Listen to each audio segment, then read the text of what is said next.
নমস্কার, কেমন আছেন সবাই? সিংহ পরিবারের আরেকটি ব্লগে আপনাদের সবাইকে স্বাগত জানাই। এখন মোটামুটি 8:30 মতো বাজে, কিন্তু 8:30 বাজলেও আমাদের চা একটু লেট করেই খাচ্ছি।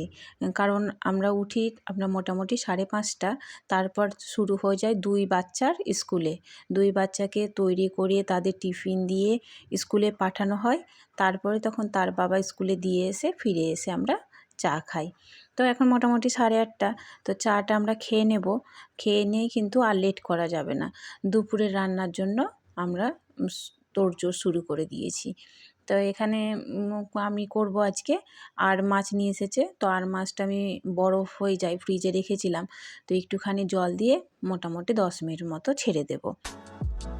আর এদিকে আমি চা খাওয়ার পরেই করলা ভাজা করব, তাই করলাটা কেটে নিয়েছি আর চাপিয়েও দিয়েছি। আর এখন প্রত্যেকটা রান্নাঘরেই তো জানেন ফুলকপির সমাহার। এখন শীতকালে বাজারে যখনই যাচ্ছি টাটকা টাটকা চারিদিকে বড় বড় ফুলকপি, বাঁধাকপি। শীতের বাজারটা জানেন তো খুব দারুণ লাগে আমার। তো আমি যখন তখনই কিন্তু বাচ্চাদের স্কুলে দিয়ে আমি বাজারের মধ্যে চলে যাই। নিজের হাতে বাজার করার মজাই আলাদা।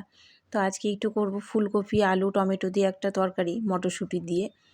তা একটু তাড়াতাড়ি রান্নাটা চাপিয়েও দিলাম, আর বাচ্চারা স্কুল থেকে ফিরে এলে একটু খেয়ে দিয়ে আমরা একটু বাজারেও যাব।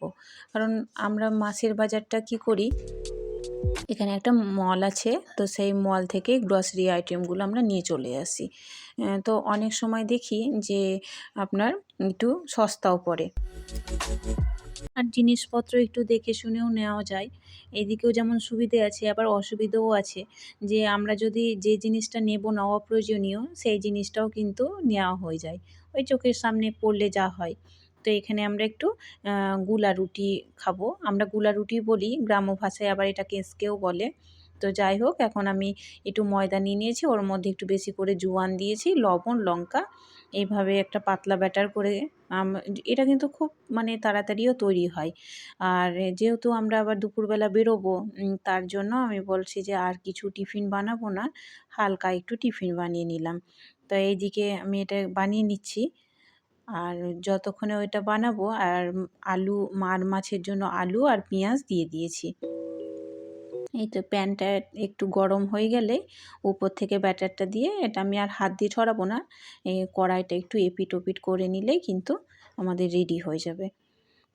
তো এই আমাদের আজকে মলে যাওয়ার, তো বাচ্চাদের নিয়ে যাওয়ার ইচ্ছে ছিল না, কিন্তু সামনেই তো ক্রিসমাস আসছে। তো মলে কিন্তু অনেক কিছুই ধরুন ক্রিসমাসের ডেকোরেশনের অনেক জিনিস পাওয়া যায়। তো তাদের বড় শখ যে মা আমি যাব। তো বললাম ঠিক আছে চলো, তোমরা স্কুল থেকে এলে আমরা বেরোবো। আর এদিকে একটু যেমন রেগুলার মাছ করি অমনিভাবেই করেছি। আর মাছটা জানেন তো প্রচণ্ড ফুটে, তো ঢেকে ঢেকে ভাজার সময় একটু করলে পরে গায়ে একটু কম ছিটকয়।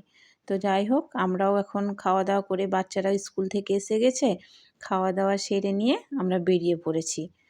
আর আমাদের এদিকে কিন্তু প্রচণ্ড শীত পড়েছে। আপনারা কে কোথা থেকে দেখছেন অবশ্যই একবার কমেন্ট করে বলবেন, আর কেমন শীত পড়েছে সেটাও জানাতে ভুলবেন না। আর এই যে সাইডে দেখছেন গার্ডেন, এটা জামশেদপুরের খুব বড় একটা গার্ডেন। তো জুবলি পার্ক, এটা আপনাদের দেখিয়েছি একবার। তো যা গল্প করতে করতে মলে পৌঁছে গেছি। আর দেখুন ক্রিসমাসের কত ডেকোরেশনের জিনিস এসে পড়েছে। তো এখান থেকে আমার 2 বাচ্চাকে তো কিছুতেই সরাতে পারছিলাম না। তারা এটা নেবে ওটা নেবে, তাদের উৎসাহ শেষ নেই। তো আমি বললাম ঠিক আছে চলো, এখন আর নেব না, আগে আমরা শপিং করে নিই, ফেরার পথে নেব। তো এই যে এখানে আমার ছেলে বসে পড়েছে, আর আমাদের সব কিছু নেওয়াও হয়ে গিয়েছে। শীতের দেখছি ক্রিমও শেষ হয়ে গিয়েছে। তো ক্রিম, মেথি শাকগুলো জানেন তো 5 টাকা করে পাওয়া গিয়েছে। তো আমরা বললাম যে ঠিক আছে চলো মল থেকেই নিয়ে নিই, নইলে আমরা খুব একটা সবজিটা করি না। আর চারিদিকে দেখুন কত ড্রাই ফ্রুট এসেছে, কারণ এখন তো সব ঘরে ঘরে কেক বানাবে, তো এই ড্রাই ফ্রুটের বড় ডিম্যান্ড দেখুন। আর আমরা একটু দুপুরবেলা এসেছি বলে মলটা অনেকটাই দেখছি খালি আছে। আর যদি আমরা উইকেন্ডে আসি শনি রবিবারটা, তো এখানে তো পা দেওয়াই যায় না।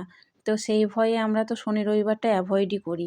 আর দেখুন কত ক্রিম এসেছে, শীত এসে গেছে, এখন ক্রিমের তো খুব প্রয়োজন। তো যাক বাড়ি এসে গেছি, আর বিকেলবেলা আমার ছেলেকে এই আনার ছাড়ানোর জন্য দিয়েছি। তাকে ছোট ছোট কাজগুলো দিই, আর রাত্রের খাবারে একটু বানাবো আপনার পালক দিয়ে পরোটা। যেহেতু আমার বাচ্চাগুলো দেখি এই শাক পাতাতে নিতেই চায় না, তো কী আর করা যাবে, মা হিসাবে তো ছেড়েও দিতে পারি না যে ঠিক আছে পালক খাবি না তো খাবি না। কিন্তু এত তার হেলদি গুণ, তো ঠিক আছে কোনো রকম করে তো খাওয়ানো যাবেই। তো আমি এরকম মাঝে সাঝেই পালক পরোটা করে দিই। আজকের ব্লগটি তবে এই পর্যন্তই। আপনারা সবাই সুস্থ থাকবেন, ভালো থাকবেন, আর একটা ভালো লাগলে একটা লাইক কমেন্ট করে পাশে থাকবেন।